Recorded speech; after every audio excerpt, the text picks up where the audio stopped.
I'm Zan van Rooyen, and today I am going to be reading from My Name is Magic for this creeptastic October. There's magic in the world, all different kinds, seeping into the veins of people across the planet. Sometimes it soaks an entire family tree, flowing up from the roots and extending out through every branch.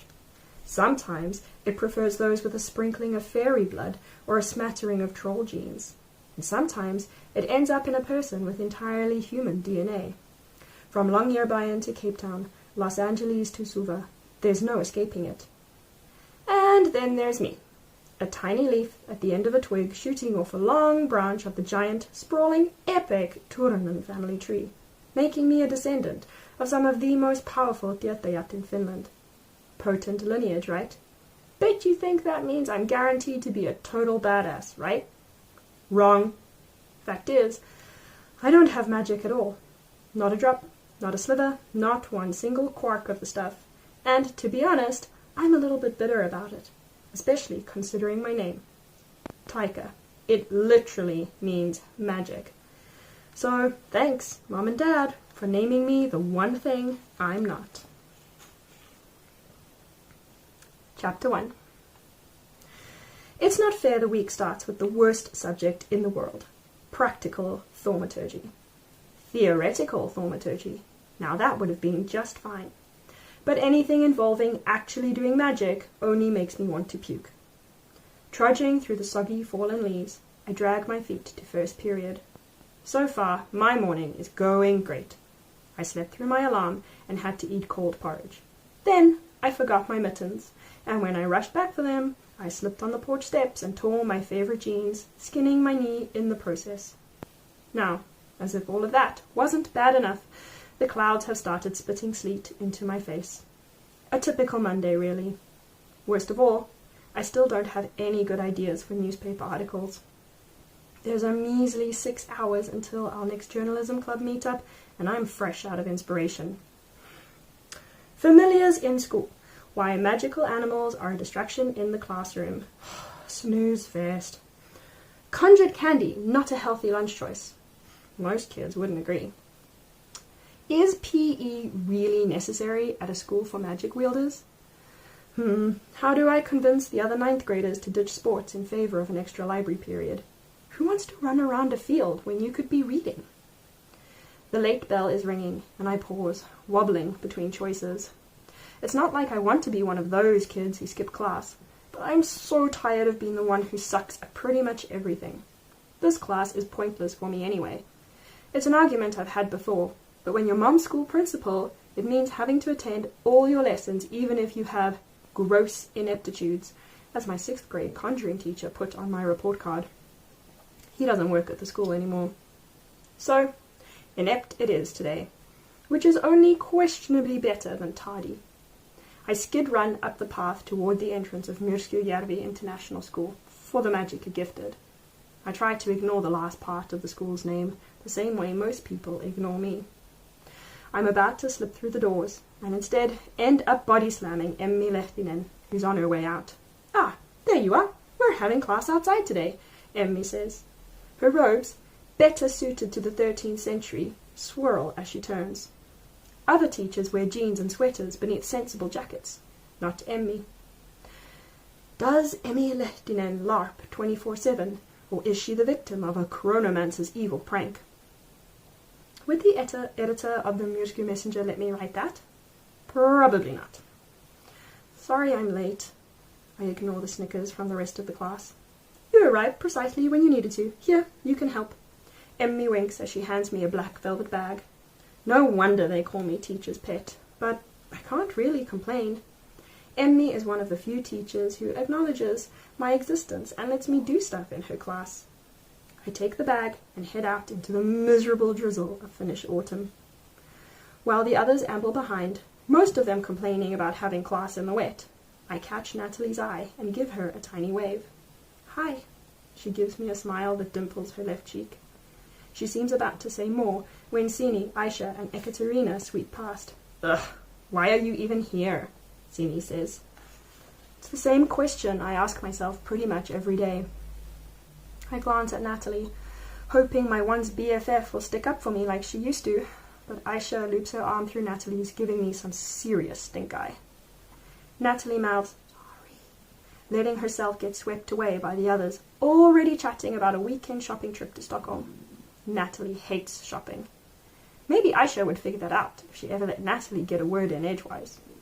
Off they go, the formidable foursome, leaving me feeling as hollow as the rotten oak clinging to the edge of the path and casting gaunt shadows across the school's entrance. It's barely standing, just a shell of gnarled bark with nothing on the inside but bird poop and an abandoned squirrel's nest. Yep, that's me. Useless, pathetic, waste of space. The little voice at the back of my mind starts to whisper. I hate that voice, but no matter how tightly I squeeze my fists and will the voice to shut up, its words play on repeat. That voice wasn't nearly so loud back when Natalie was my friend, back when she was still new to the school, fresh and shy from her home in Johannesburg. All that changed last year, and I mean, I get it. Natalie wants friends like her, friends who share her magical abilities, not some useless, pathetic waste of space like me. I can't blame her, but it doesn't make the knot of thorns in my chest any less prickly when I think about it. Studying the muddy path, I keep my head down and hood up as Emmy leads us into the forest around the back of the school, away from the lake. Ridiculous weather, ridiculous trees and ridiculous leaves clinging to my boots. I stomp my feet, but only succeed in splashing mud onto my ankles. I hate everything about this day. I don't understand why my parents forced me to go to this horrible school where no one wants me. Right, class, today we're going to practice sourcing and storing natural energy. Emmy begins and everyone groans. Divide into your houses. The others grumble even as they gather in their elemental groups. I study my hands, imagining what it must feel like to control electricity the way Ekaterina does. Well, technically it's lightning, thanks to her great times infinity grandfather being Perun, the Slavic god of storms. All I can do is watch as Ekaterina and Natalie join the other fire mages in House Fyro. Natalie straightens her shoulders in her red jacket with white faux fur on the hood. She tugs her matching beanie down over her hair. My cheeks heat as I remember how she used to let me help her tie it in puffs, and how she used to braid mine back before I cut it all off. Right, Fyro, let's do this. Natalie assumes leadership, given she's the most gifted fire wielder in the whole school. And we're not talking some ordinary pyrokineticist here, but a genuine fire mage, thanks to Muspellian genes from her Norwegian mom. Natalie controls elemental fire as easily as others breathe. She catches me staring, and I look away, face as hot as the flames Natalie conjures from her fingertips. Out of the way! Sini shoulder checks me to join the water kids in House Akvo. Sini's family originates from a Karelian lake goddess, or monster, depending on which version of the story you believe. Although I don't see how it can possibly be the former. With a flick of long dark hair, Aisha sachets over to the rest of House Aero. Her magic is a more mystical sort, and not technically even elemental. She controls energy by humming. Since humming requires breathing, she got lumped in with the rest of the air users. Of course, I'm all alone. Thanks to the school's everyone in their element motto, I've been dumped in House Terra with the rest of the earth elementalists. Mostly it's so I can wear a house shirt when required, but having a green t-shirt doesn't mean I belong. Budding mages, Emmy claps her hands. Today, each of you will receive a simple amulet. She gestures to the bag I forgot I was holding. Your task is to imbue your amulet with pure elemental energy.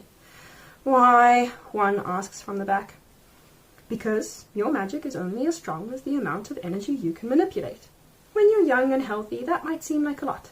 But as you age, or if you're injured or need to perform a big spell, you may need more energy than you can muster yourself.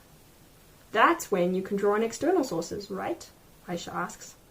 Some external sources, Emmy nods, like amulets, talismans, or natural springs of magic, if you can find them. Easy enough here, Sini adds. Well, we're lucky in Finland, Emmy says. That's why we're here, Juan chirps again. And when you're not in Finland, blessed with access to the last vestiges of raw, elemental energy, then what? Emmy's tone turns serious. Don't assume you'll always have power. Don't assume there will always be magic, because at the rate we're consuming... She bites her lip, silencing the tirade. a word my brother Toivo often uses to describe Emmy's lectures on the conservation of natural energy.